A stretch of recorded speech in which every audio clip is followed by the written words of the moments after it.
மாதத்தில் தேர்தல் நடக்கிற மாதிரியும் தேர்தல் அறிவிச்சிட்ட மாதிரியும் போட்டுக்கிட்டு கூட்டணியை பற்றி தான் பேசுகிறாங்க. என்னைக்கு விஜய் களத்தில் இறங்கினாரோ நாரத கழகம் நன்மையில் முடியுன்றதெல்லாம் ஒரு பழமொழி, கிராமத்து பழமொழி. ஆனால் விஜய் களத்தில் இறங்கினதுனால ஏடிஎம்கே ஆட்டம் கண்டு பிஜேபி ஆட்டம் கண்டு எதையும் சந்திக்க தயார்னு திமுக கூட்டணி தயாராக இருக்குது. ஆனால் இப்போ என்னடாங்கன்னாக்கா எடப்பாடிக்கு வச்சான் செக்கு பிஜேபி. அமித்ஷா வச்சார், கூப்பிட்டு மிரட்டினார், வாயை பொத்திக்கிட்டே இருந்து கூட்டணியை உறுதி பண்ணிட்டார். இறுதியில் தான் 40 சீட்டா 45 சீட்டா 30 சீட்டா 25 சீட்டான்றதெல்லாம் பிஜேபிக்கு தெரியும். அண்ணன் நயினார் நாகேந்திர பண்ணையார் பிஜேபி தலைவராகிட்டார். ரொம்ப சந்தோஷம். ஏன்னா நம்பர் 2 ரப்பர் ஸ்டாம்ப் ஏடிஎம்கே ஆயிடுச்சு பிஜேபி. நயினார் நாகேந்திரா அண்ணாமலை பேசுகிற மாதிரிலாம் பேச மாட்டார், தமிழிசை பேசுகிற மாதிரி முருகன் பேசுகிற மாதிரிலாம் பேச மாட்டார். ஏன்னா அவர் அங்கேருந்து வந்தவர் ஆச்சே. 16 வருஷம் அங்கே அமைச்சராக இருந்து அனுபவிச்சுட்டு வந்தவர். அவர் ஏடிஎம்கேவுக்கு தான் விசுவாசமாக இருப்பார். சில தொகுதியெல்லாம் சாதக பாதக தொகுதியெல்லாம் விட்டு கொடுப்பார் ஏடிஎம்கேவுக்கு. அது திமுகவுக்கு வெற்றி உறுதின்னு கன்ஃபார்ம் ஆயிடுச்சு. என்னைக்கு பிஜேபி ஏடிஎம்கேவோட சேர்ந்துதோ அன்றைக்கே திமுக 26 அவங்க தான் களத்தில் வெல்வாருங்கன்றது கன்ஃபார்ம் ஆயிடுச்சு.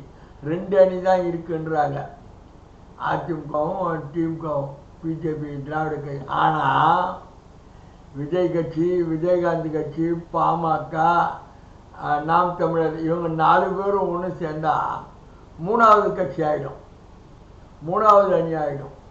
இவங்க 3 பேரும் சினிமாக்காரங்க, நாடகம் மாற்றி போயிடுவாங்க. நம்ம மரவெட்டியை பற்றி நம்ம எதுவும் சொல்ல வேண்டியதில்லை. மரவெட்டி சூப்பராக காய் நகர்த்திட்டார் பாருங்க. அதான் மரவெட்டி, அதான் டாக்டர் ஐயா. எங்கே இவரை போய் அமித்ஷாவோட போய் கடந்த முறை பேசுகிற மாதிரி பேசி தொலைய போகிறாரு, போய் ஏதாவது ஒன்று விவகாரம் பண்ண போகிறாரு சொல்லி நான் தான் தலைவர்னு அடிச்சார். சூப்பர் ஐடியா அடிச்சு அவங்க கூட்டணியை பற்றி பேசுகிற சப்ஜெக்டுக்கே பேச முடியாத லெவலுக்கு பாமகவை தனியாக ஒரு பேசும் பொருளாக்கி சின்னதாக ஒரு உட்கட்சி பிரச்சனையை கொளுத்தி போட்டார். அது எரிஞ்சிக்கிட்டு இருக்கு. அது எரிஞ்சு முடியறதுக்கும் மீண்டும் அன்புமணி தான் தலைவர், என்ன மீறிங்கெலாம் போக மாட்டார், எல்லாம் பார்த்துக்கிறது சொல்லி ஒரு முடிவு எடுத்துருவாங்க. அதனால தான் டாக்டர் ஐயா இப்படி ஒரு கேமை போட்டார், நான் தான் தலைவர்னு. பைத்தியக்காரனுங்க அது தெரியாமல் கட்சிக்கிட்டு இருக்க அரசியல் சித்து விளையாட்டு. எம்ஜிஆரே விரல விட்டு ஆட்டினவர் ராம்தாஸ். ஊர் பூரா மரவெட்டின்னு பேர் வந்ததுன்னா அடி வெட்டு ஊர் பூரா அப்படின்னு மரத்தங்களை வெட்டி சாற்றியவர் தான் அவர்.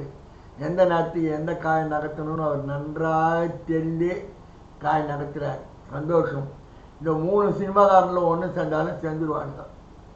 விஜயகாந்த், விஜய், நாம் தமிழன், இவங்க 3, மரவெட்டி 1, 4. இவங்க 4 பேரும் சேர்ந்து ஒரு 3வது அணியை ஃபார்ம் பண்ணாலும் ஃபார்ம் பண்ணுவாங்க.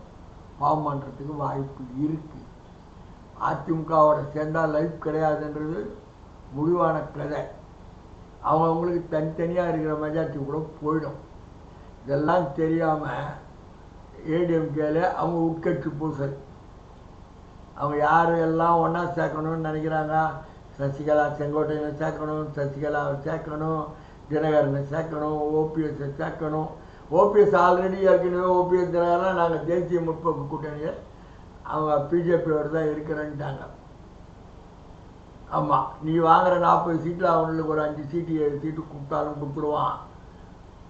ஆமாம், பண்ணையார் அப்படி கொடுத்தாலும் கொடுத்துருவேன். உங்கள் கதை கண்டல். ஏடிஎம்கே எடப்பாடியார் ரைடு வரும்னு நீ சென்ட்ரலுக்கு பயந்த. இப்போ தமிழ்நாடு விட போகிறாங்க பாரு. கொடநாட்டு வழக்கில் ஒன்று தூக்கி ரிமாண்ட் பண்ண போகிறாங்க. விஜிலன்ஸ் கேஸ் எல்லாம் ரெடி பண்ணிட்டாங்க. இன்னும் 90 நாட்களுக்குள்ளே நீ புழல் ஜெயிலில் உன்னை மீட் பண்ணலாம் எடப்பாடியாரை. 90 நாட்களுக்குள்ளே புழல் ஜெயிலில் உன்னை மீட் பண்ணலாம். கண்டிப்பாக பத்திரிகையாளருங்க எல்லாம் உன்னை அங்கே தான் மீட் பண்ண போகிறோம் என்ட்ரன்ஸில். அது உறுதி.